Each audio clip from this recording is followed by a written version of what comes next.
like this necklace, right? Right. People online were like, yeah, is that Buddhist or that's this or that? It's none of that. Like I just try to find the answers to things. So Is that a ship wheel? I designed this because this is that thing that you see that all the Anunnaki guys that have that look like a wristwatch, and they always have it, and you're always trying to see what that is. Yeah, what is that? It is a time, and it's a compass. It's a timekeeping compass. That's what that is? Yeah. So that's what made the carrier of great importance, because he was able to do things that were magical in nature, like go somewhere and get right back. Like, you know what I mean? So, yeah, like that thing on the wrist was a compass? a timekeeping compass. Yeah. Right. So you had to believe in things that didn't exist at some point, like magnetics and distance and probabilities and... So breaking down his new jewelry from the maker Icebox. He bought a bracelet, a ring, and a necklace, okay? Now let's look at the first thing here. It says F woke. Folk woke. Folk in the Urban Dictionary means fuck woke. Another definition refers to folk woke as fake woke, where someone pretends to be aware of political and social issues and says they are the champion of these causes, yet acts in the complete opposite manner, which is literally what he's showing in this entire interview. Looking at the black and white diamonds aspect, it's really like the Freemason yin and yang, black and white, feminine, male, positive, negative. And it also looks like the Masonic traveling man's compass. He says in the interview that it's after the Anunnaki wristwatch, and he hints to literally being able to teleport with it. Is it true?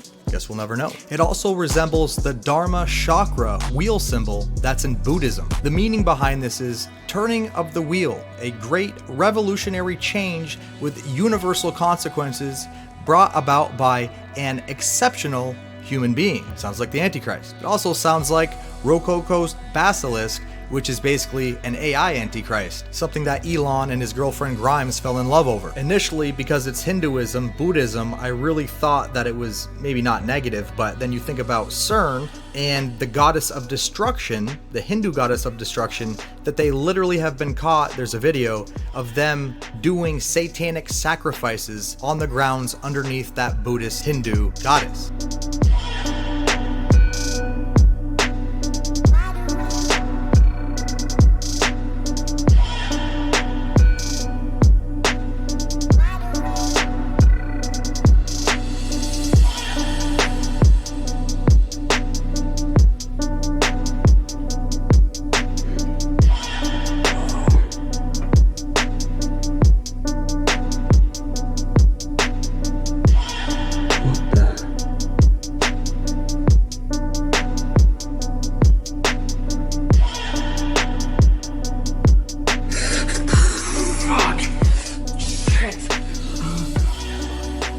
Also means, in mythology, it's the helm symbol of protection. So it's really multifaceted. So alchemy is basically the aspect of Freemasonry that's literally the transformation of matter and the creation of elixirs. Basically herbal and elemental, all chemicals, all chemical, and the pursuit of spiritual enlightenment. You go to the deep state machine called Google and type in the 5 elements, you will never find the ether.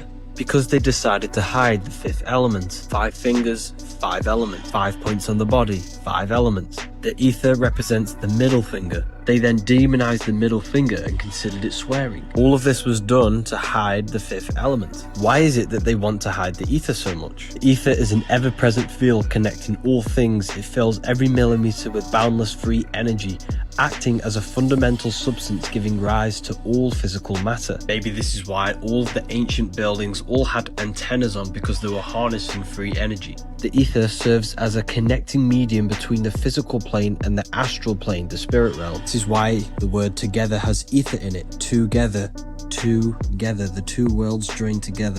The ether is both physical and spiritual. It's on either side. Other Ether is the gateway to the other side of reality, the astral plane. So by hiding the ether, they trapped us all in thinking we are all physical beings and the universe is all physical. When in fact, you have a body for every single one of these dimensions. You have an etheric, astral, mental, and physical body. Astral projection is the proof of this. This is why we say think outside the box. The box is the physical world.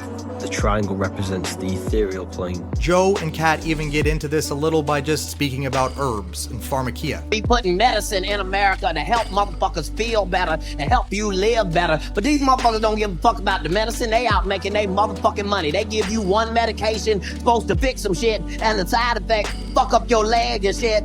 Then they give you another one to fix that, and it fuck up your arm, and now you on 2 medications looking like a flamingo in front of your motherfucking children and shit.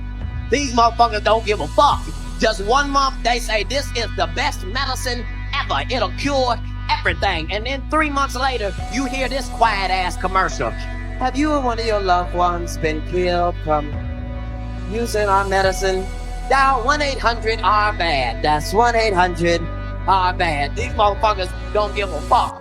Weed is still illegal, and all of that shit is still fucked up. Like, whatever was ailing you, it wasn't ailing everybody in the world. The Chinese didn't have it because they had 6,000 herbs 6,000 years ago and knew what each one did. And the flesh, this rock, the stars in the sky, all things in the cosmos are made from the same atoms. From the moment we are born, we all hold the cosmos within ourselves. A night can make it explode and shatter the atoms of any object. What about all the children you took to make these? Weren't you responsible for them? It was the only way to save you. There must be another way to protect humanity. Get your organic oranges, lemons, and grapefruits, put them on a tray with parchment paper, freeze dryer tray, stick them in your freeze dryer, take them out of your freeze dryer, beautiful, nice, dry, ready for the next step, turn them into powder, then take your MCT coconut oil, all organic as well, MCT because you don't want it to solidify, you want it to stay liquid, put it in your jar, mix it, stir it around, get everything mixed, then put it in your heater. Don't go over 115 degrees because you'll start hurting compounds. Take it out. It looks amazing. Everything's infused. It smells beautiful, looks beautiful. Get your press, put the cheesecloth in, pour everything inside the cheesecloth. Then you're going to want to squash it down, press it, and see all the beautiful, beautiful juice come pouring out. It's going to smell amazing. It's going to heal you, heal your whole family. Here it is in the hopper, getting ready to be put in these beautiful bottles. you know, like, You know, people are very resistant to that, but they don't realize that almost all pharmaceutical drugs come from plants. you can't be against the original. Yeah, it's ridiculous. Like- That's government propaganda working on you. That's like remember when they had Marinol, when they were making weed illegal, and the people were going through cancer, and their doctors had prescribed them weed for chemotherapy, so they gave them Marinol. Do you remember that shit? I do. It's like a synthetic version of weed that's terrible. But terrible is subjective. Right. To nothing. So they have this oil-like cannabis that is for people having seizures. Right. And it's the only thing that will stop a seizure. Yeah, it's incredible. You're listening to this podcast and it's a full contact sport to get your kid in the car to go to school in the morning. Look at what you're feeding them. The standard American diet is going to be like a Pop-Tart, a white bagel, a bowl of cereal, right? And all of those are fortified with folic acid. Well, there's a 44% chance your kid can't process that. And you're amping them up in the morning. It can literally be like cocaine for a 6-year-old, right? It could make their mind race. So now this kid gets up and he goes to the breakfast table and he has a Pop-Tart, or he has a white bagel, or he has a bowl of cereal. He dumps all this folic acid in the body, and now his mind starts to ricochet, right? And it's a full contact sport to get him in the car, and then by the time they get to school, the call's coming home saying, hey, little Johnny can't pay attention. He doesn't focus. He can't concentrate. He doesn't follow directions. He can't pay attention. Get them on Adderall. Yeah, get him on Adderall or Ritalin. And essentially what that does is it says, all right, well, if the mind is racing, then let's put it in amphetamine into the body. The largest multi-billion-dollar flavoring company in the world, Givaudan, got caught lying to you about what they put in your food. Watch what they accidentally admitted to in this 60 Minutes investigative report. In our fruit flavors, we're talking about we want, a burst in the beginning and maybe a finish that doesn't linger too much so that you want more of it. But that suggests something else. Exactly. Which is called addiction. You're trying to create an addictive taste. It's a good word. Or something that they want to go back for again and again. The scientists let the cat out of the bag here. Yeah, addiction. But I gotta hand it to that lady. At least she backtracked with a positive spin. This proves that this multi-billion-dollar flavoring industry is definitely not just about taste. It's about getting you hooked because that's what other companies pay them the big bucks for. So the next time you see artificial or even natural flavor on a label, remember, these companies do not have your best interest at heart. 2011, here's what changed. Sugar was no longer sugar from 2011 forward. So all of U.S. sugar that is not listed as organic, cane sugar, basically organic or cane sugar. Outside of those listings, brown sugar, anything like that, it has to say either organic or cane. Everything else that doesn't have a distinction, all of it is 100% from GMO sugar beets. And that's when that happened, right around the same time where everyone and their grandma started getting like, I'm hip, now I got a gluten sensitivity. Right. I don't think people have a gluten sensitivity. I think they have a GMO sugar sensitivity. The speaker was a voodoo high priest, Wiccan high priest, second-degree member of Church of Satan, New Age guru, occultist, channeler, 90th degree Mason, a member of the Knight Templar, Vampire Initiate, and member of the Illuminati. They were doing high-level occult magic to produce something very like the AIDS virus. I don't know if they're responsible for it, but you see, when you put black, and I don't know if you know what I mean by black science. I'm not meaning African-American scientists. Black science is undercover science. It's science that is kept from the common people. Like if you see something on TV, we have this new gee-whiz microchip that runs at, like 2 teraflops and blah, blah, blah. Well, you can bet that they've had it for like 20 years. You can assume that anything that they're letting us have, they've already had for 20 years, and we're getting the sloppy seconds. The homunculus, the idea that you can create a human life form without a mother or a father, so... Really? That's what the Smurfs are based on? Well. With 4 magic wands, I'll be the most powerful wizard on Earth. First, I'll send myself to the Smurf secret village, where I'll destroy the Smurfs once and for all. Then, I'll simply make myself ruler of the world. I'll create a gigantic castle. Magic wands are not easy to operate, Azrael. To become ruler of the world, I must be certain I know exactly what I'm doing. Most magic wands can be used to move objects, change objects into something else, or simply make them disappear. I'll save that one for Big Mouth. Some magic wands can cure illnesses, control the weather, or send the wizard using the wand to any place he wishes. Wand travel, however, requires expert wizardry. It should only be attempted by graduates of Wizard's School. Wizard School? I didn't need to graduate Wizard School to become a great wizard, and I don't need a stupid book to tell me how to use a magic wand. Buying should never be attempted with a magic wand. Now they tell me. But with the proper chant, a good magic wand can do almost anything. What 2 Smurfs do you think got together and had Smurfette? She was the only female of the Smurfs, so. It's a good question. Well, it's not a question in the Smurfs. They tell you that Gargamel made Smurfette. But, in somebody's history, I don't want to say what race of people or group of people it is, but in somebody's history, there was this homunculus thing. Like a genetically engineered human? Life form. Mm-hmm. Creature. Right. Whoa. And so, it's spoken of in history very sparingly. But, a lot of things in in the world are about perception, you know? Yeah. So we don't believe that there's clones. We don't believe that because we don't feel like we have the technology. But the truth is, if you go body part to body part, you'll go, what if I lost 2 legs? Well, we can give you 2 legs. Well, what about 2 arms? I can give you 2 arms. Okay, well, what about the heart? Yeah, no problem. What about the, like, we're already... So there's all kind, like just as an example of this, my wife Sharon used to work at the university years ago, in fact, 70s, University of Wisconsin Medical School in a top secret area. And they were cloning bodies and body parts back then at the University of Wisconsin. And that was like in 1975, that's 30 years ago. And now, oh, well, we're almost ready to clone a person. We don't really want to do that because it might be illegal or immoral. They've been doing it for years. They've honestly been doing it for years. And the kind of occult stuff that was being done involved actually reaching into DNA and twisting and transforming the DNA. And I think this is one possible scenario for the mark of the beast.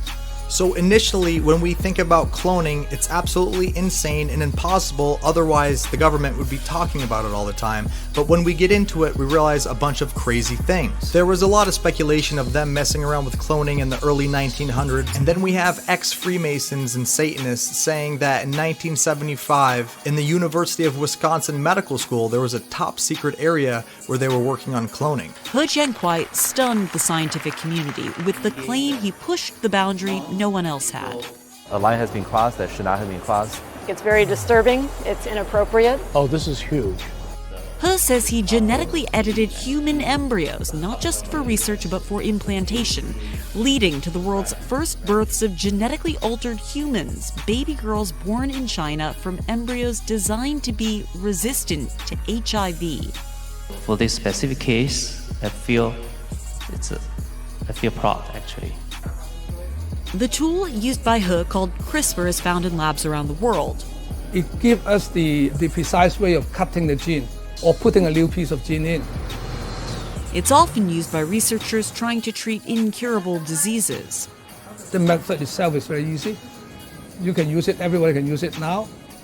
Leaders in the field of gene editing have collectively agreed it's too early to implant edited embryos in humans because of the risks, the unknowns, and the ethical questions about altering humankind. We're at a hinge of human history. William Hurlbut is a leading American bioethicist who teaches at Stanford University. In the months before the news broke, Dr. He consulted with him. Every time we met together, we would talk about the seriousness of the issues and in a sort of stepwise way what you had to do to make sure that it was done right. But when I heard that there were live-born children from it, I thought, oh my gosh, he just jumped ahead. Hurlbut knew nothing of the plans to implant edited human embryos. Dr. He studied at Stanford as a postdoctoral fellow where he worked with leading researchers. Hurlbut describes him as smart but perhaps too trusting of his own wisdom. He's young, he's inexperienced, and he's from a small rural community. Getting back to reality, there's cloning speeches by Clinton in the 1990s talking about legislation on cloning. Why? And just keep in mind the military is always 30 years ahead, and the first human clone created was announced on CNN with the creation of a baby girl named Eve from a cloning center called Clonaid. That the first baby clone is born.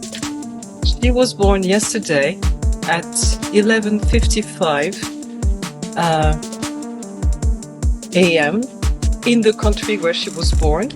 So this will not give you more details. If this sounds interesting to you, I actually made a documentary literally proving and documenting all of this called Doppelganger. Here's the link, check it out. Keeping these things in mind, it would make sense how some alchemists have even claimed to have created living organisms without the use of blood, and some with the use of blood. So in history and Jewish folklore, you can create golems, and inside the Kabbalah it explains that you can use clay or mud to bring these things to life with rituals. And in the Egyptian mythology, Shabtu tea was a container that you sacrifice a human and their soul goes into, so that way they're your slave in the next life. They create these things with crushed up quartz, lime, salts, and copper dioxide.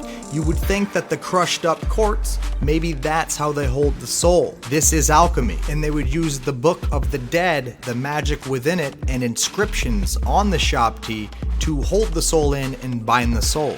Rituals, Book of the Dead. In Hindu mythology, in the Tantric Buddhism, Tantric meaning esoteric or not mainstream or occult, they believed that our bodies are golems, and they called our bodies yantra. And they had yantra magic ritual. Yantra meaning the body, and mantra meaning sound, affecting the body. The Tantric Buddhists use black magic and incantations and rituals to affect the yantra. It's the foundations of paganism. Again, the yantra is the space and body, and the mantra is the sound. And your mind's really blown when you look up automata by the Greek and the Chinese when they created automated robots that imitated humans and animals. Some say was a marvel and others say was magic. Houdini, the magician, even used automata in his acts. The swan example of automata is absolutely mind-blowing at the complexity that we're not being told they had.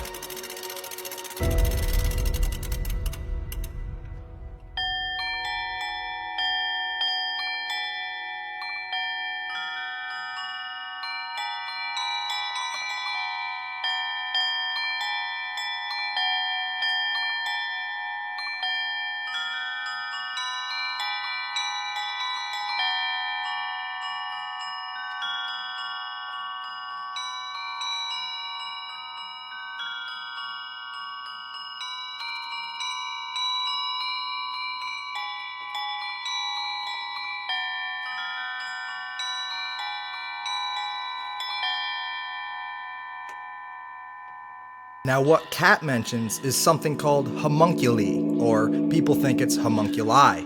This means little person or small being, and it's disgusting how they create it. This is going to blow your mind that he was even speaking or mentioning this. Now, the first alchemist to mention homunculus or homunculi or homunculi was someone named Paracelsus. He died in 1541 in Austria. He was one of the first scientists to introduce chemistry to medicine, which is basically alchemy. He was an alchemist in the Renaissance, and he created artificial organisms and even claimed to have actually done this successfully. Now, literally, it's insane how you do this, and he says it works, and a lot of other alchemists and people have tried it. Even to this day, it's illegal, but this is what you do. You take a man's sperm and you seal it inside of a horse's womb for around 40 days until it reaches maximum putrefaction. And you wait until it either moves or stirs, and it's easily observed. It will look somewhat like a man, but transparent without a body. It be fed wisely with the arcanium of the human blood,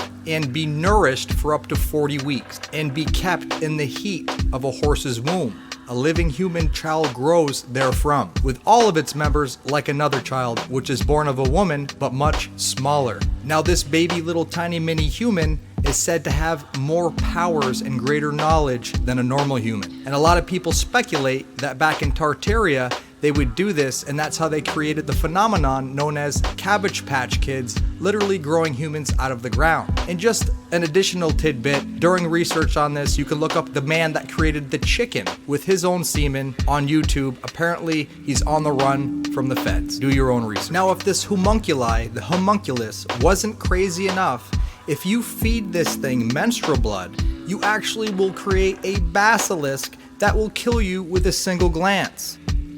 Jamie Foxx. That nigga got so much money, he did something we never heard of. We ain't even say shit. Jamie Foxx said he got a mystery illness. Oh, what? A mystery illness.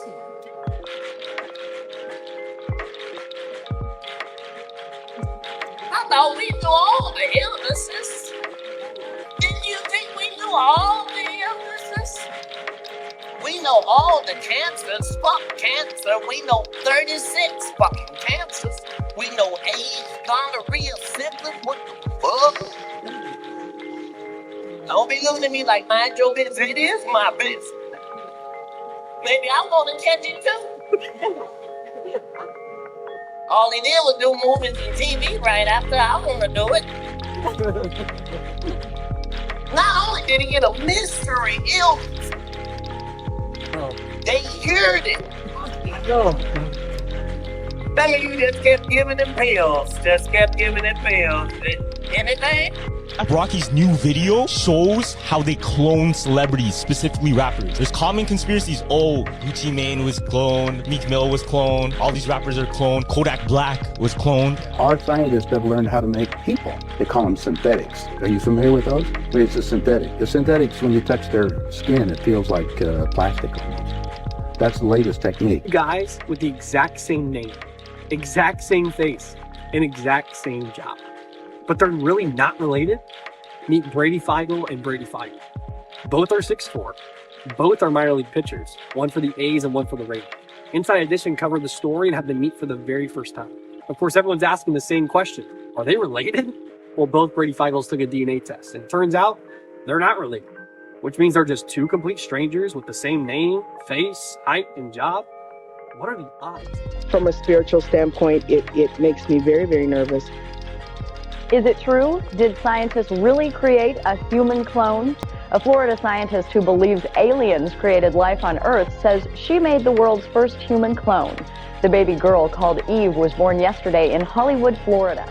And it's very strange that these elites are after black female menstrual blood. It's one of the most prized substances to the elites, and they actually attempt to buy some in this video. And it's always had me thinking there was something. This man has been buying human body parts, and if you think that's weird, hold on tight. This story gets worse. A Harvard morgue manager has been selling those body parts to him from donated bodies. An estimated 20,000 people donate their bodies to science every year. Cedric Lodge here was a morgue manager and worked with his wife and two others to profit off this. One of which opened a store that specialized in, quote, creepy dolls, oddities, and bone art. They posted on Instagram, if you're in the market for human bones, hit me up. Polly here was a big buyer at this store. So what was he doing with all those body parts? Well, he was making leather, but he was picky with his bodies. The morgue manager would let Polly into the Harvard Medical School morgue so he could pick which bodies he wanted to buy. The guy's name is Cedric Lodge, and he and his wife were accused of stealing heads, brains,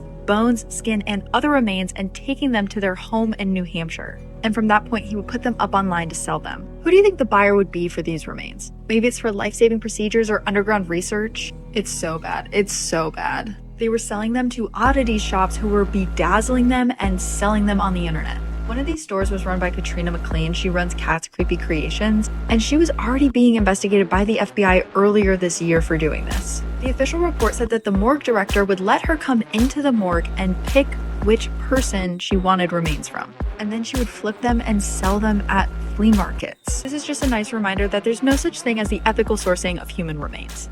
We agreed that $100 would keep you happy. Let me agree to find out from other, Yes. from California what they're getting, and substantially more, then we can discuss it then. Yes. But yeah, the money is not the important thing. No. Big enough that it's But it is something to talk about. I mean, it's one of the first things that you brought up, right? So we're able to get a liver thymus pair. Maybe that is $75 per specimen, and so that's for for liver thymus pair, and that's $150.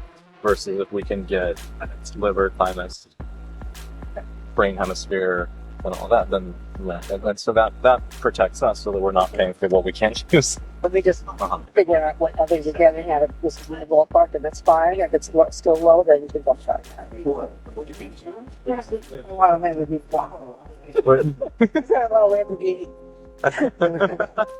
Don't we all, right? Exactly. What if you could reverse the aging process simply by getting a blood transfusion? That's what a new company called Ambrosia claims to do, and they just opened a new facility right here in the Houston area. Rekha Mudaraj spoke to the founder to find out how young blood works. It's a controversial startup. Ambrosia is the brainchild of Dr. Jesse Karmazin, and right now there are 5 clinics located across the U.S. Since studies have suggested that young blood may be able to reverse the aging process in older people. In a study conducted by Stanford University, researchers found that when the blood of young mice was injected into older mice, the older mice showed signs of improved cognitive and physical abilities. The study also found that the older mice had increased levels of neural stem cells, which are responsible for creating new neurons. In a separate study conducted by Harvard Medical School, researchers found that when young mouse blood was injected into older mice, the older mice showed improved memory and learning abilities. The study also found that the older mice had increased levels of a protein called brain-derived neurotrophic factor, BDNF, which is responsible for promoting the growth and survival of neurons. Finally, in a study conducted by the University of California, San Francisco, researchers found that when young mouse blood was injected into older mice, the older mice showed improved cognitive abilities and increased levels of BDNF. The study also found that the older mice had increased levels of a protein called neurogenin-2, which is responsible for the development of neurons. The results of these studies suggest that young blood may be able to reverse the aging process in older people. It is very possible that the wealthy have been buying similar treatments to stay young for age. Where'd you get this? Never mind, it's absolutely pure. What kind of monster clown have you hooked up with this time? Satanism freak. I think there's only one source for this stuff. The, adrenaline gland from a living human body. I know. The guy didn't have any cash to pay me. He offered me human blood, said it would take me higher than I'd ever been in my life. But he was kidding. So I told him I'd just as soon have an ounce or so of pure adrenochrome. Or maybe just a fresh adrenaline gland to chew on. I could already feel the stuff working on me. The first wave felt like a combination of mescaline and methadone. Could you explain what is the relationship, here's my question, between the child trafficking, adrenochrome manufacture, and how this is used to blackmail and to control, Wall Street and also politics? And judges. Say that. This is a matter of record. This is very serious stuff. Human trafficking, and particularly child trafficking, underlies every other great crime in this country. Children are now more valuable than drugs for criminal transactions. Now, let me go back to the whole thing of child sacrifice, adrenochrome, and so forth. I didn't believe it myself, and I started looking into it. This is not new. I mean, the Aztecs and the Mayans were sacrificing children and drinking their blood and so forth. And drinking a child's blood without torturing the child is a known anti-aging device. Peter Thiel is on record in the newspaper saying he gets a transfusion of child's blood every day. All right? Now, the question is, what about torturing children? So we have pedophilia, which is child sex abuse. Then we have torturing children to create adrenochrome. And the easiest way I've found to explain this to people is to think about how the Chinese torture dogs. They basically boil dogs alive. And the reason they do that is because it changes the flavor of the meat. And what it's doing is it's pumping adrenaline from the tortured dog into the blood. And that's what's changing the flavor, okay? Which includes things like forcing fetuses to be delivered and eaten on site as part of the ritual. Now, let me stop there and just say that crooked judges are running children into pedophilia by taking them away from their parents, and they're running the elderly to their graves in order to strip them of their estate. And the way this works is the elder person is drugged up, then the sheriff takes them away, then the estate is sold, and the judge, the prosecutor, the sheriff, and the doctor all split the proceeds. Okay. Oh, I read that. Great article about injecting human growth hormone to stay young, except they never say where they're getting it from. Makes you wonder if they're sucking the youth out of small brown children somewhere so that actors and trophy wives can stay in business. In recent years, there has been a growing trend among celebrities and wealthy people to use young blood as a means of staying young. This practice, known as a parabiosis, involves the transfusion of blood from a younger person into an older person in order to rejuvenate their body. While the practice has not been scientifically proven to be effective, some celebrities and wealthy people have embraced it as a way to stay young and healthy. The idea of using young blood to stay young has been around for centuries, but it has only recently become popular among celebrities and wealthy people. In 2016, the Silicon Valley startup Ambrosia began offering transfusions of young blood to people over 35 for a fee of $8,000. Since then, the practice has become increasingly popular among celebrities and wealthy people who are looking for a way to stay young and healthy. Proponents of parabiosis claim that the transfusions can help to reverse the effects of aging by providing the body with fresh, young blood. They argue that the transfusions can help to improve energy levels, reduce wrinkles, and even improve cognitive function. However, there is no scientific evidence to support these claims. In addition to the lack of scientific evidence, there are also potential risks associated with parabiosis.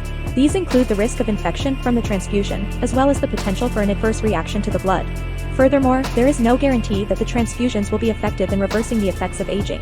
Despite And I'm 70 years old. I am 71 years old. That's what it does. It stops the aging process dead in its tracks and forces it into retreat. Drink that potion, and you'll never grow even one day older. Don't drink it, and continue to watch yourself rot. Sisters, prepare thyselves. 'Tis her life force. The potion works. Take my hands. We will share her. Oh, Winnie, how generous of thee.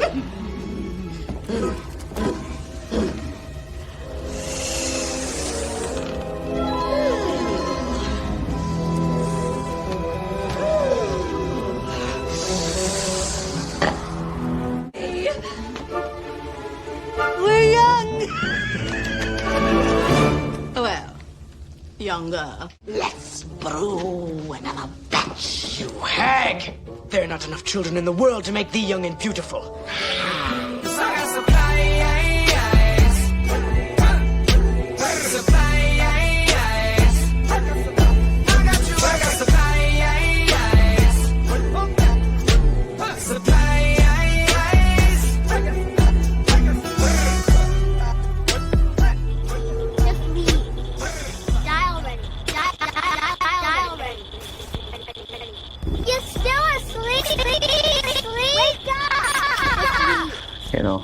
Young, right? Vampire cults, like the one I was in, that the vampire master gashed open his chest and you drink from his blood, it's like a counterfeit of being born again. And you believe that by doing that, you will live forever. I think there's a level of fame that is just too dangerous for this. Yeah, psyche. so if you don't drink the Kool-Aid, you don't drink the gold juice. So I was offered the gold juice 3 times in my 20s, my 30s, and my What's that? 40s. Gold juice that I will live forever and I'll have whatever I want. The gold juice. They put you in a coffin, and you stay in the coffin for 3 days. And when you emerge from the coffin, you are a living vampire.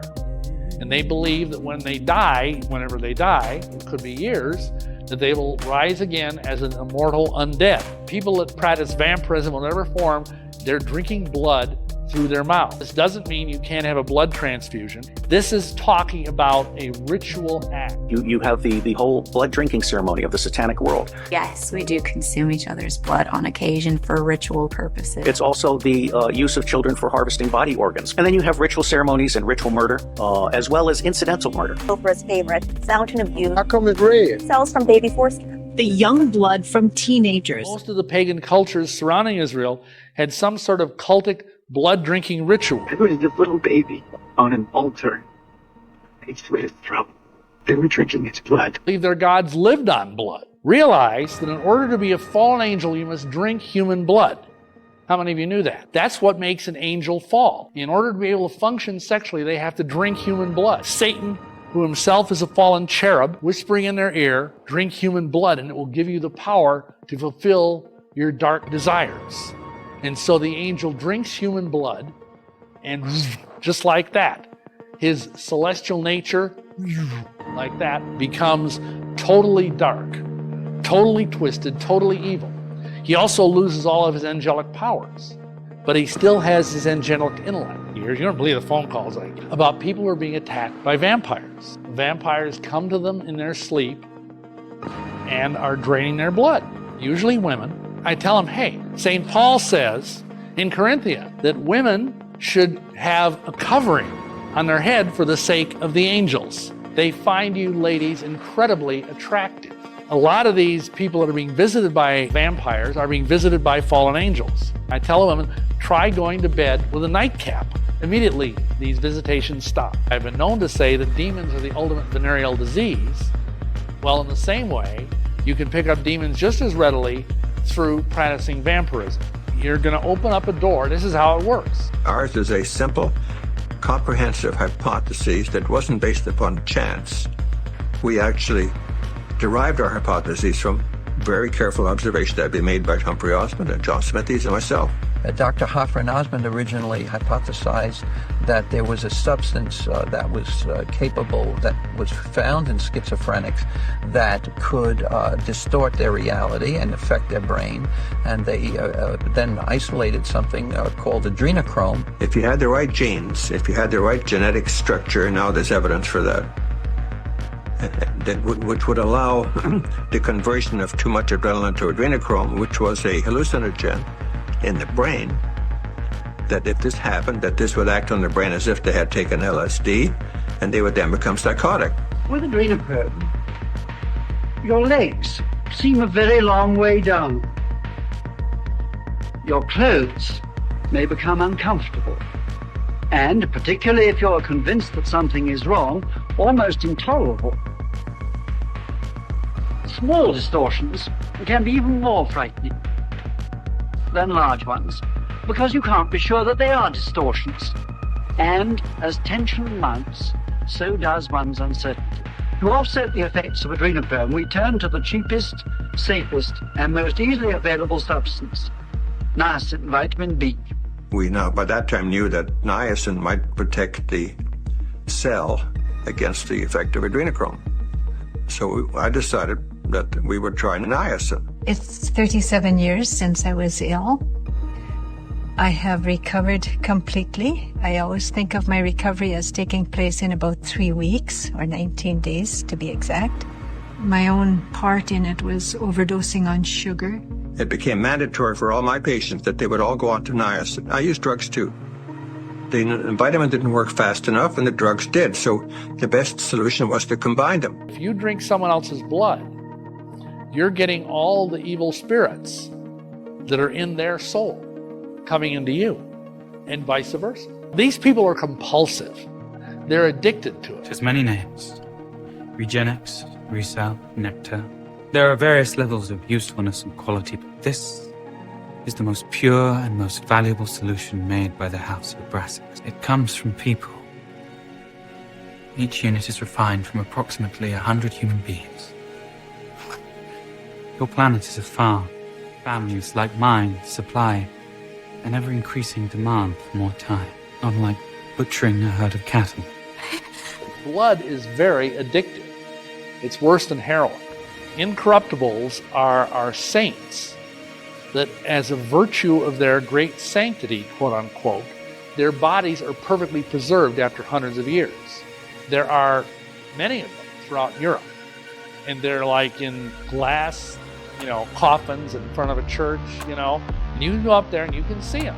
This is where vampires came from. Well, the most telling argument, I believe, is right from the Word of God. The Creator repeatedly tells us not, repeat, not drink blood. If you go to Genesis 9, verse 4, God tells Noah two things. Anybody who kills, who sheds innocent blood, his blood must be shed. This was the institution of human government. There was no government before Noah. Chapter 9, verse 4, but the flesh with the life thereof, which is the blood thereof, shall ye not eat. So this is very serious. Deuteronomy 12:23, only be sure that thou eat not the blood, for the blood is the life. Notice it says eat blood. We do. The babies we eat, the food we eat, the wars we fight. We are the first species to begin to understand not only are we aware of evolution. Blood consumption, any quantity, can be highly addictive, much more so than heroin, and I can testify this from my own experience. Remember, the blood is the life, Deuteronomy 12:23. In fact, oddly enough, that very quote is in Dracula, the novel. And blood won't be young forever. Shame to waste it on emergencies like this. I'm not going to become just another one of your breeders. You say it like it's a dirty word. And one day I'll get up. You'll still be here. Sucking your kid's blood to trade for seeds. What do you do with my children's blood? Do you use it to make your own more special?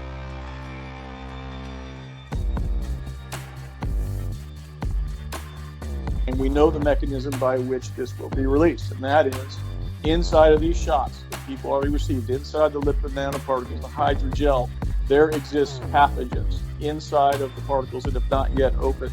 Those pathogens are chimeric. They include E. coli, Marburg, Ebola, Staphylococcus, brewer's yeast, amongst others. No.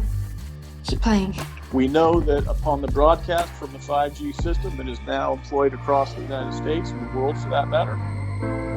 There. That last note, keep playing that. When they broadcast an 18 gigahertz signal for 1 minute, 3 different times as a pulse, it will cause those lipid nanoparticles to swell and release these pathogenic contents, thereby causing a Marburg epidemic that they've already spent the money on. It's already done, right? The Marburg epidemic, for purposes of the law, has happened. These, the DNA sequences of plants. There are so many. I don't get it. Skin turns green, or when we wear copper or fake jewelry. Watch this. So when you turn green, for wearing that necklace or that ring or that bracelet or that watch, an earring, you're exposing your true skin color. Stay with me.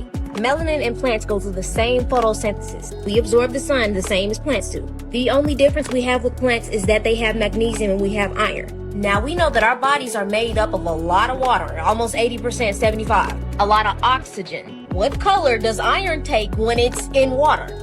That would explain why we are copper-colored beings. Now when a leaf dies or falls in frequency, it turns the same color of our copper-colored skin. It loses its green color. They also try to say that the green veins we see in our skin is just a trick of light. Now some babies are also born with green skin patches on them, and they didn't have no fake jewelry. And how y'all found it fascinating that babies don't have to drink water? You almost have to force them to drink it. Look, top 10 tips to get your kids to drink water, to get them more exposed to this oxygen. And some people say that could be the reason why our bodies age. Because DNA passes down and stays alive forever because it's the magnesium that holds it together and keeps it alive, protects it. Now plants are green, they don't have iron, they have magnesium. Now we know in Egypt that Osiris is green. Yeah, green skin, immortality, magnesium. Even when we come out the womb, it says our bodies aren't stupid.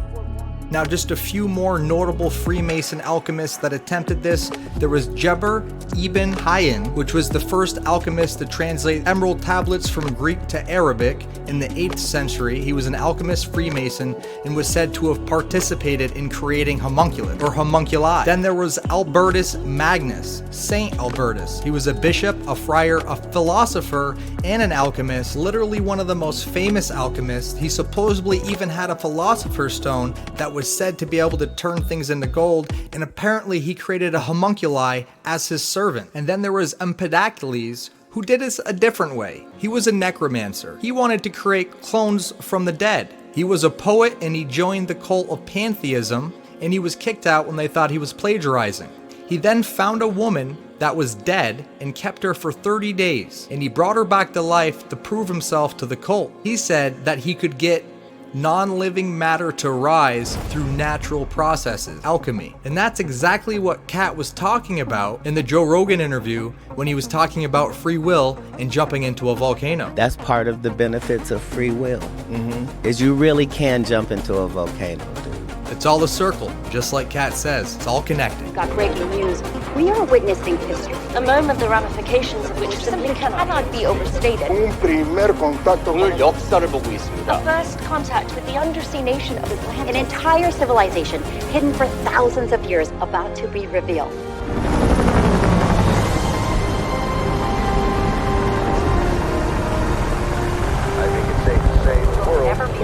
The King of Atlantis has reached out to the United Nations and will be officially seeking membership. And is expected to propose a joint effort to reverse the climate issue. We're told that this was the result of weeks of secret negotiations with the United Nations. I guess it just makes sense that a big box office hit like Aquaman 2 would be full of propaganda promoting the United Nations when in fact they're literally targeting us. You can even look at their logo. They're putting the world in crosshairs. And obviously climate change propaganda, we need a bunch of that. Let's scare people more. to make dumb decisions to follow the tyranny that's about to come. Not just propaganda to cover up their weather manipulation, but propaganda to cover up their satanic sacrifices, because that's crazy, right? Just check out this next clip. They describe a race of necromancy. A necromancy race. And necromancy is when you deal with dead people and bringing people back to life.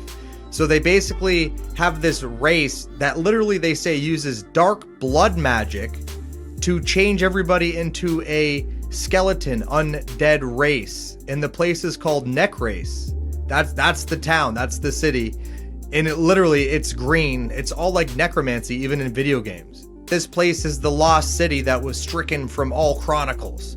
It sounds like the Book of Enoch that was left out of the Bible, right? They literally encase this evil undead race in ice, kind of like Antarctica, right? And they say it's all done with blood magic, and it has to do with bloodlines, and only a certain bloodline can release this demon. Literally. They're telling you the truth, and then they even have a beautiful part where they're about to sacrifice a baby with a knife, and it looks like a ritual knife on literally an altar. Normal people are just getting desensitized and getting used to seeing babies sacrificed on altars, and people like me and you are seeing this and wondering how other people don't see this. I saw the Lost Kingdom. Mom, I don't know enough about this. Is that even possible? All anyone knows for sure is there was once a seventh kingdom, and then one day, just before the fall, every record of it was stricken from the chronicles. How do you know what you saw was the Lost Kingdom? No one even knows what it was called anymore. It's called Necros. And I didn't just see it. I knew it. It's almost like I was remembering it. Flashes of someone else's memories. During King Atlan's time, there were 7 united kingdoms of Atlantis. And the Black City was a curse upon them all.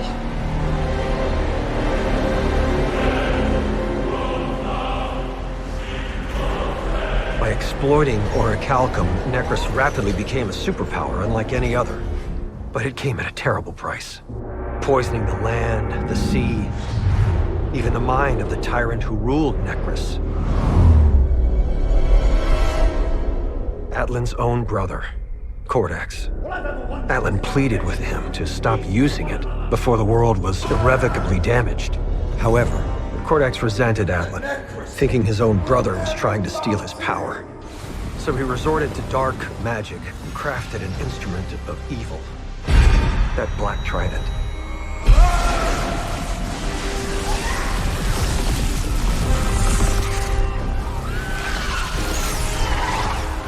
Transformed his people and himself into monsters to fight Atlantis. So the two brothers went to war.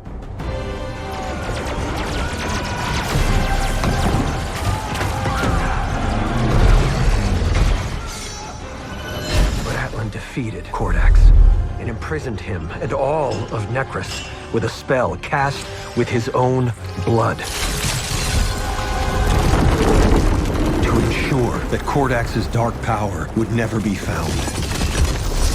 And that is why Necros is stricken from the Chronicles.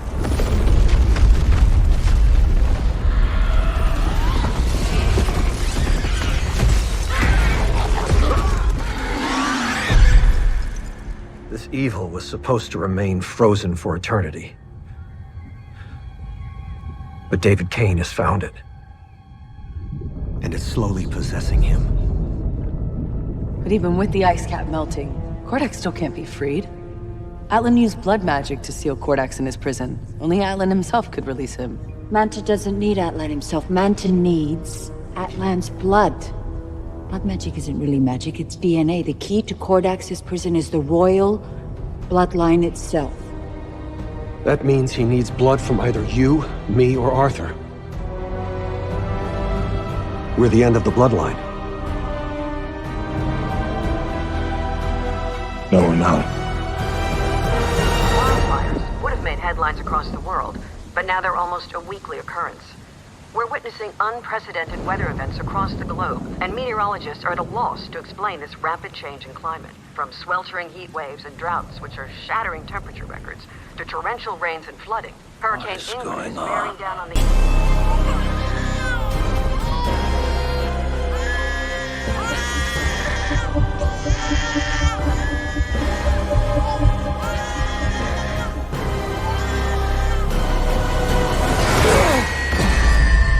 Get away from my son!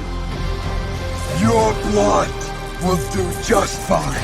Free me from my prison, and all my power will be yours as real as you desire.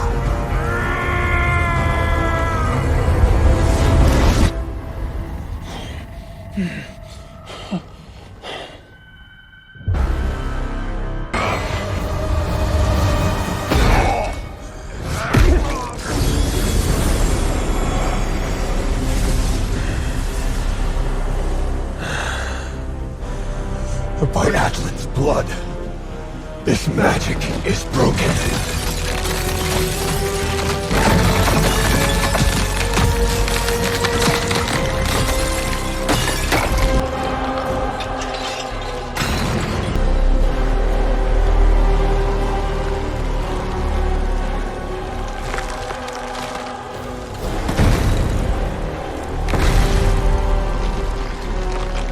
I live again. I have waited countless centuries in the dark for this moment. Just know they're always trying to program you, always trying to desensitize you, and always tell you people like me are crazy. And another Freemason alchemist who used necromancy, and actually the real Frankenstein, was born in 1673 and was named Johann Conrad de Pell. He would dig up graves and use lightning to bring the corpses back to life, just like the movies. And Katt says all the time, it's hard to find BS out here. It's actually harder to find bullshit than it is to find truth in the movies, in society, and all of these myths. He says most of them are real. It's actually hard to find things that aren't real, which is intriguing. I thought it was the opposite way around. And obviously an example of automata, Leonardo da Vinci created the first humanoid robot known as the Leonardo Mechanical Knight in 1495. And if you look at what they have on display, it definitely is not what he created when you think about things like the Swan. That swan is so intricate and the mechanics blow minds. I could only imagine what they could have made from there. And imagine if they were that good back then, they would be exponentially better now. Absolutely. They're hiding a lot from us. So like I said, not only does cloning exist, but they're actually probably using it to a much greater extent than we even know or could even imagine. A crazy world. If you want actual real proof, don't forget to check out my documentary, Doppelganger. So they've definitely been cloning people since before you were born. And the Book of Enoch even talks about beings being 600 years old, and Rogan mentions telomeres, the hyperbaric chamber, and CRISPR-Cas9, which is said to have potentially been one of the ingredients in the latest vaccine. 70% of it is something you've heard somewhere else. Well, I can't wait to read it. I wasn't even aware of it, but it totally makes sense. Like, there are things in it that are verbatim to the Bible, verbatim to the Quran, like verbatim to... And if you look at some of the ancient texts, biblical or either Sumerian, emerald tablets, even some of the Indian books, you'll discover that people were living for thousands of years. Well, what happened? All of a sudden, they stopped living for, these are human beings, not gods. Humans were living for thousands of years. Now, mainstream science wants to say, oh, it's because they had more oxygen and all this kind of crazy stuff. No, man. We've been genetically modified, just like the seeds on this planet. That's why. This man lived underwater for 100 days and came out 10 years younger. This is Joseph Tuturia, and he lived in a 100 square foot pod at the bottom of the Atlantic Ocean. The plan was to research the impacts a pressurized environment would have on the human body, and it did. Once he returned to the surface, scientists began to study his body. Doctors discovered that his telomeres had grown by 20%. Telomeres are the DNA structures at the end of your chromosomes that typically shorten with age. But Tuturia's actually increased for living underwater so long, which means his aging process slowed down. The main reason for this was due to high pressure oxygen therapy. The air pressure inside his tiny pod is 1.6 times higher than normal atmospheric pressure. Studies have shown that if you stay for just 1 hour a day in an environment of 1.3 times that of normal atmospheric pressure for 5 days in a row, your stem cells would double in your body, and your telomeres would also be lengthened. This would cause your physiological age to actually appear younger while your actual age stays the same. For these Anunnaki people, there are people who believe they're the direct descendants of these beings and that they have the right to rule over human beings still to this very day. And they came from the Bureau, they got down to Earth, and this is about 450,000 years ago according to the tablets. The Anunnaki, who are also the Atlanteans, that's the same people. The Atlantean is a civilization, Anunnaki means those who came from heaven to earth. And they started off with this cloning system at first. So Isis says, I have an idea. She says, I'm going to take an egg from one of the women, and they took the egg, and she cleaned out some of the genetic material. They added some of their essence to the egg. They put it in her womb. She took it the term 10 months. And then you see her in this famous cylinder scroll holding up this baby saying, my hands have created it. She gave birth to the Adamu, which means first man. So they put Adam in this Eden, E-D-I-N, and this Eden was this laboratory where they would have these mating rituals between the different peoples. And when they got Adam in there, they tried to mate him with these other ones. They made Eve. They mated them, and bingo, it worked. Crazy story. That was about 200,000 years ago. They also genetically modified us by taking chromosome number 2 out of our body, fusing it together, and putting telomere caps on each end to limit our lifespans. And scientists now, geneticists at universities, they teach this. They say, we don't know how this happened. It's an artificial mutation that would have taken millions of years to happen, but it happened about 200,000 years ago. So the tablets line up with modern science. And so it's the foundation of a high-level civilization. This guy lived 600 years. They're also telling you about the 346 children that he had and his 1,500 wives. Right, Like, hold on. Yeah. These are numbers to back up. Right. If human beings do live to be 500 years old, that's a real possibility. That would be the only way that you could show that. Yeah. Is by talking about all the wives and all the children, and if you do take what we know now in terms of like what they're capable of doing now with human beings and lengthening telomeres, there's a lot of different methodologies that they're using that they believe will extend human life. Use of metformin, NMN, hyperbaric chambers. There's a bunch of different things they're doing. And then there's CRISPR. When they're doing genetic engineering on kids now, and in China, they did genetic engineering that would make the children more likely to be brilliant, more likely to be super intelligent. Sir, why are you acting surprised by key components of the breeding process? Right. True, right? If we're talking about Grecians or German Shepherds or Doberman Pinschers, this is perfectly fine, right? For me to say that thanks to these reasons, this dog is the sheer example of the confirmation of the breed, and that his attributes are his intelligence and his loyalty and his... Right. This is all part of... You could do that shit in a test tube for your kid. Why wouldn't you do it? That's what I think they're going to start off with normal stuff. It all starts off as normal stuff because it's abnormal. So the first thing you're doing is, so we're in charge of... Like, how could you not? How could you not? Is more the question to be had. And that's why in that profession, they're allowed to do certain things and then tell you they're not going to do it no more. Yes. That's a key component to it. We're not going to do that anymore, Kat. We changed our mind. Yeah, if they're telling you that there's no clones, the guy telling you is probably a fucking clone. At this point, I have no doubt that they've made human clones. They've made dog clones. You can get your dog cloned. If your dog's gonna die, you can get the DNA from your dog, get a fucking puppy, and it'll be eerily similar to your dog. They think including some personality traits, which is just very bizarre, very Pet Cemetery. Right. But if they can do that, why can't they do that to people? They can. Well, here's the thing. Because there is a God, the bar has been set so insanely high for your clone that you can't really get much usage out of it.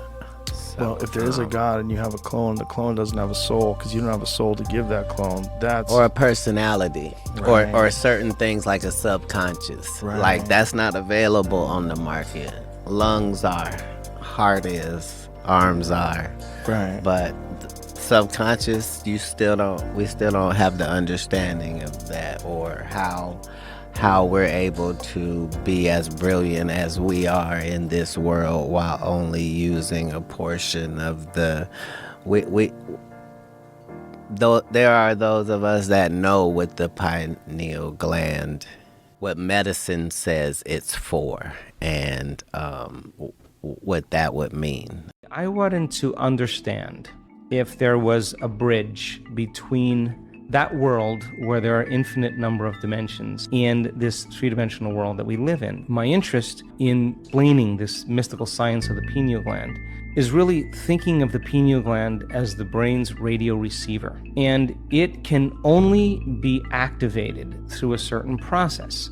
When this latent system switches on, the arousal that's created is energy moving from the body right up into the brain, and that energy rushes all the way up into the pineal gland. The moment that happens, the brain goes into what's called gamma brainwave patterns. They're having a full-on sensory experience without their senses, and whatever's going on between their ears, the vision that they're having, they're not visualizing.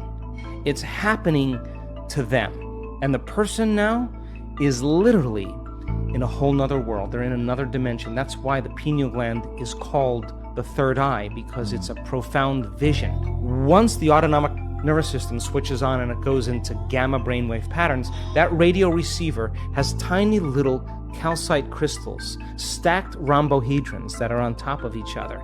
And those crystals begin to shimmer. They begin to oscillate. And now the radio receiver is activated. And when the brain latches on to a frequency, the pineal gland acts as a transducer. And the pineal gland begins to release upgraded versions of melatonin. Melatonin already causes us to dream, but now you're going to really dream. It already causes us to relax, but now you're going to make a benzodiazepine. You are going to chill way out. You are no longer going to be in survival. Melatonin is already an antioxidant, but you're going to make two of the most powerful antioxidants known to man. Anti-cancer, anti-aging, anti-heart disease, anti-stroke, anti-neurodegenerative, anti-inflammatory, antimicrobial. And then you make that one amazing chemical called dimethyltryptamine. And that begins to switch on. And what happens is you no longer move through space to experience time. You move through times. And you experience dimensions or spaces. And the biggest lie that we've ever been told is that we're linear beings living a linear life. We are dimensional beings living a dimensional life. And when the doors of dimension open to you, and you get a glimpse of how big this really is, you are going to care less about politics. You're going to care less about who's famous and who isn't, because you're going to realize you're all of that and more.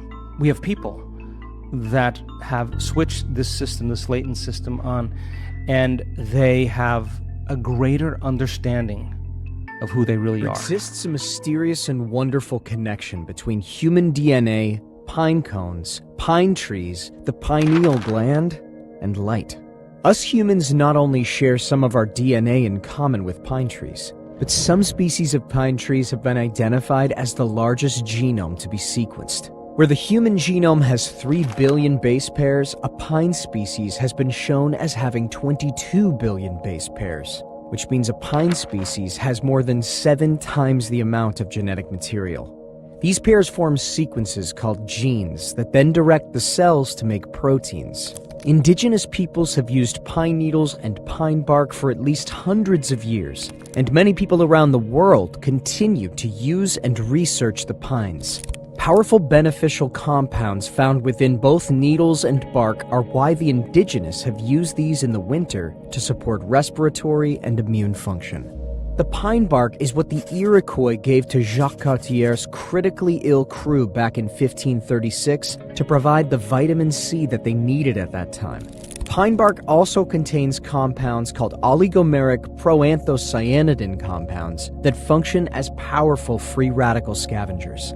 These OPCs are known to positively influence hemodynamics, which is how homeostatic processes in the body affect the dynamics of blood circulation and cardiovascular function. Other species of pine are nature's highest source of phytohormones, brassinosteroids, and phytoandrogens. These compounds support hormone, endocrine, and adrenal function, without over or understimulating the human body. The unique molecular structure of these powerful plant compounds and others like auxins and cytokinins influence growth and the light response in plants, as well as trigger strong bioactive responses in the human body and stimulate the expression of genetic material relating to longevity pathways and innate immune cell activation. I've always been so intrigued to the fact that the pineal gland and the pine tree both have pine, and their pine cones look like the symbols that they've used in ancient cultures all over to symbolize the pineal gland. It's always been very interesting to me.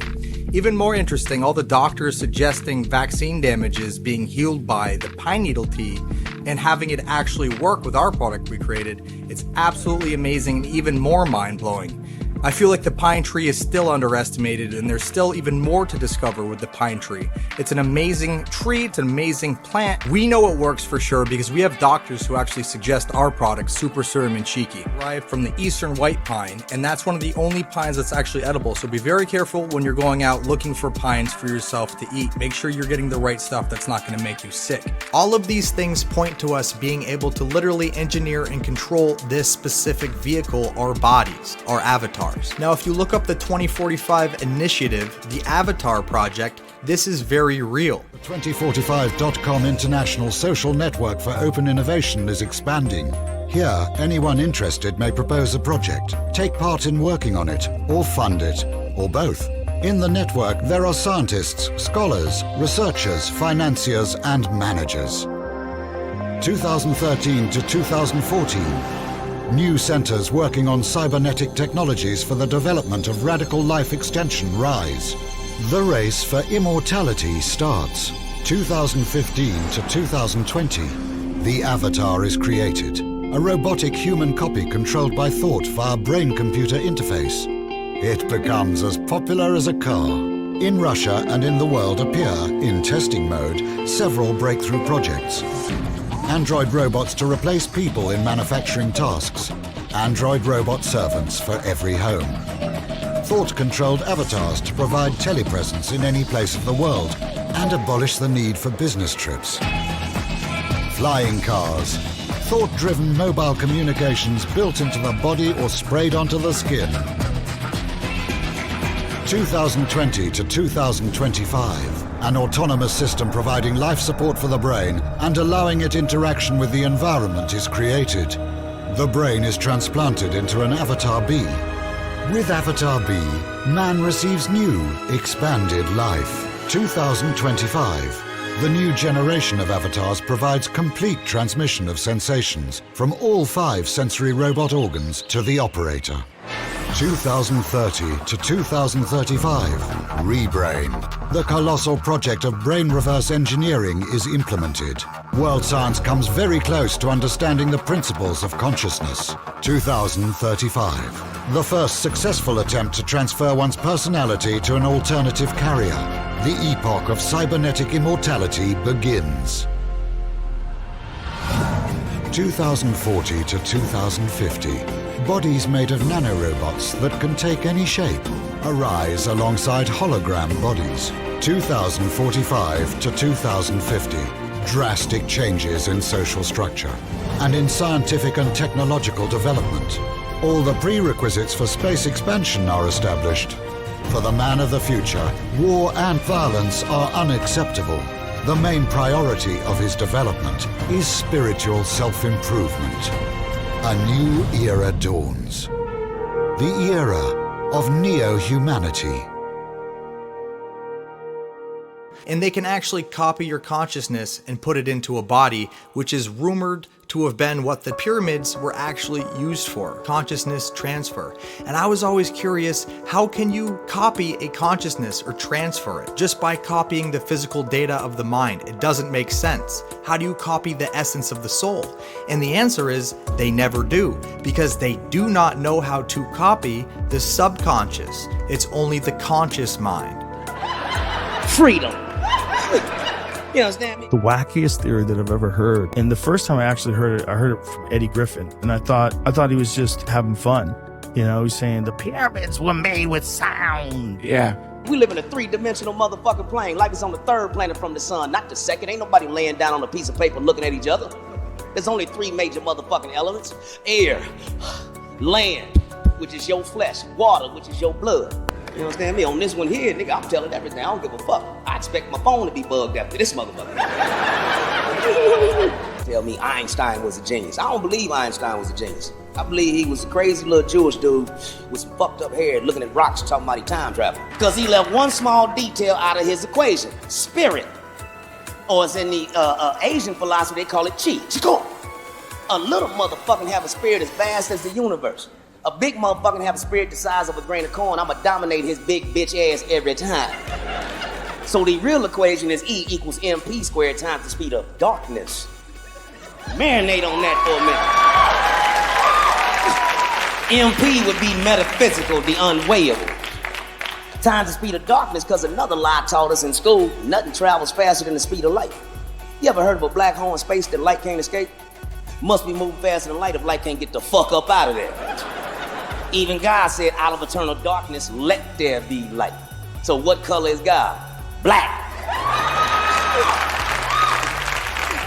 As it is in heaven, so shall it be on earth. Two black people can get together and have a white person. It's called an albino. Two white people can't get together and have a nigga I know.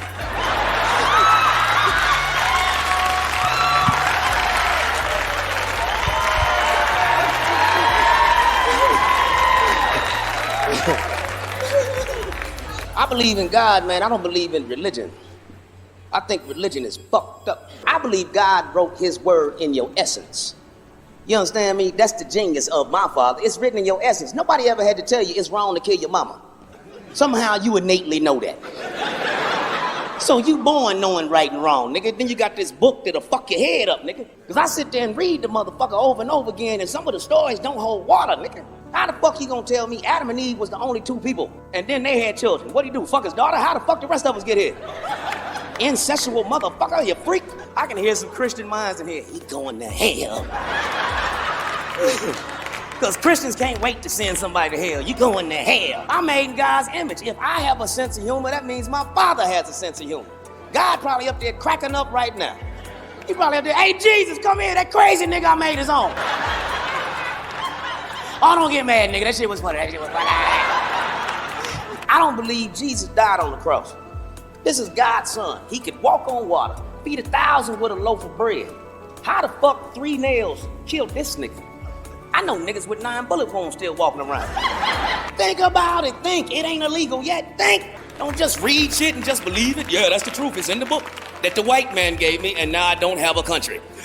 I think the whole world is at war right now over motherfucking religion between Jesus and Muhammad. Because motherfuckers argue over who the messenger is.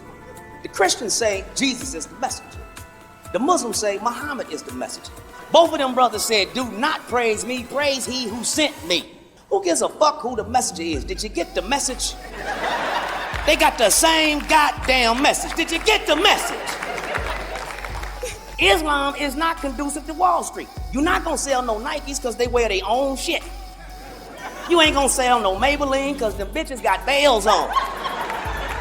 It's not conducive to making money. Now Jesus, he conducive to making money. Jesus let you fuck all week, suck some dick, smoke some weed, give him $20 on Sunday, he cool. That's all this Iraq shit is about. Christian faith wants a foothold in Muslim territory.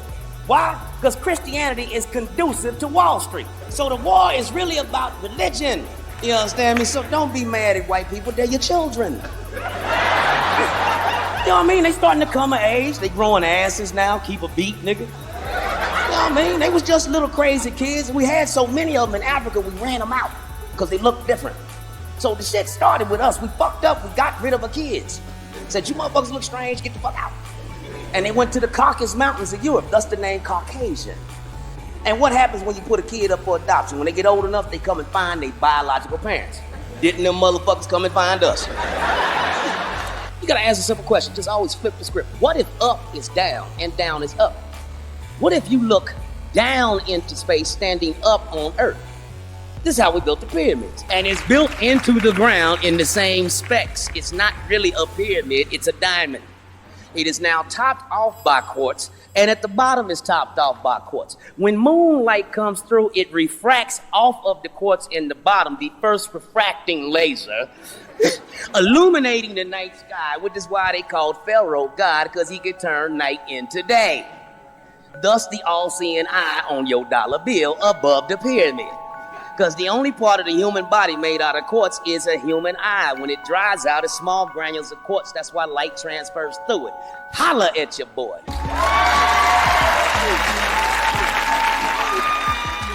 Tight and snug are these 60 and 70 ton, what look like sarcophagus. They're not sarcophagus because there's no dead bodies in them. They're clean. You can eat off the floor inside of those things. I've stood inside of them. They're higher than my head and I'm 6'4". The lids weigh like 40 tons. If you read the Emerald Tablets, you discover those were the halls of Amenti, where these beings claimed to have rejuvenation chambers. And they would put bodies in them, and they would literally have some type of technology that would transfer their consciousness into a new body when the other one wore out. And they would put the wore out body in these things and let them rejuvenate over time. Sounds crazy, but now modern science is doing the same exact thing. They literally are right now doing the same exact thing, learning how to transfer human consciousness from one body to another. They've even created mind links where they can transfer an active awake person's mind into a person that is already awake and conscious. Wait a minute. Who's doing this? Scientists at the Brain Institute and other laboratories all around the world. No way. Yes. This is documented. Documented. In Russia, the 2045 project, they've already took a monkey and transferred its consciousness into a computer. That was done in 2010. They have the Avatar project, where they transfer a soldier's consciousness into a field robot, and then the only thing that gets damaged if the robot blows up, the symbiotic link is disconnected through consciousness, but the soldier's obviously not going to die. They can take a skin cell from you, they can put it in a petri dish, they can get it under the right conditions, turn that skin cell into a stem cell, culture that, turn that into a group of stem cells, and then grow that into a full clone of yourself using your own stem cells, and then transfer your mind into your new body. When you do sell your soul, you are allowed to live forever. And these people that are called youngins, rookies, new booties, like I was, no idea that these people still live. They will prey, haunt, kidnap, anything to stay on top. This is their world. They have nothing but time is what they believe. Now, who are we talking about? We're talking about everyone that's supposed to be dead. You know that Orlando Brown is exposing the elites. In an interview, Orlando Brown said the elites are immortal. He said that everyone in the industry throughout time are all the same people. And when you sell your soul to the industry, they give you the option to live forever. And they found a way through esoteric science.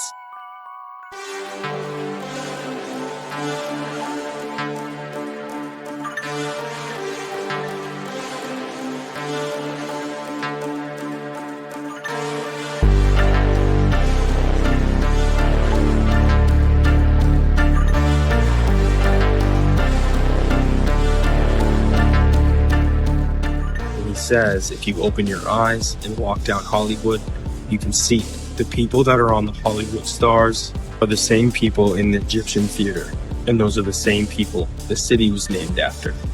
You know, the city of fallen angels, and every star or actor that has died has just been put into another person to continue on what they'd already started in a fresh body. So the same people have been influencing you for decades. And everyone in the industry is a cell. So I'm all set, just like I was all set, because they can copy you, but then you will be a soulless copy. And I guarantee you, they've copied all of the elites over all of the years, and that's why they have no soul and they're so demonic, because they could not transfer their subconscious. Now, I don't know if their soul is trapped or if it's in a different body, but I can guarantee you, a soul without that specific consciousness is probably a lost piece of energy out in the abyss.